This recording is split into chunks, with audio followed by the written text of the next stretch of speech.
Magandang hapon mga kababayan, kaibigan o babae maglalaki.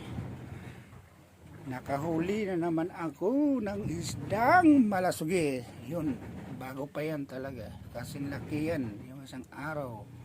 Nahuli dito rin sa laot ng Manawali. Tingnan mo.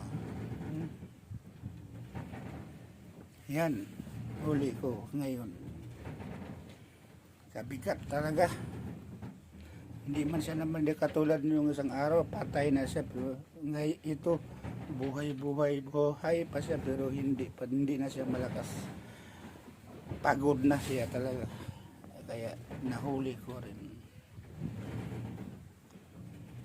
I-ice ko na ito mamaya.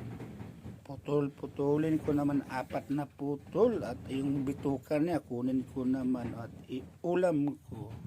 Mayroon pa nga yung ano ko, yung bituka, yung isa yun, you know? Yung kaldero na yan. Nilagay ko sa taas yan, baka unahan ako sa pagkain sa mga ilagay ko dyan sa taas. Nagiga ako dito sa ayunan ko kanina. Gising ako kasi magluto sana.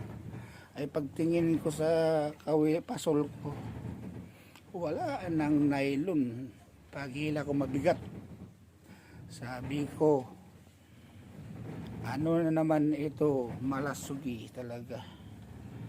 Wala din ako nagkamali. Ito nang malasugi talaga mga kababayan ko. Yan, no? Pahinga-hinga muna akong kunti bago ko siya putol-putulin. 4 na putol na naman.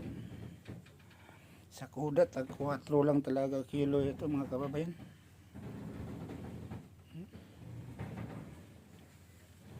Hanggang dito na lamang mga kababayan.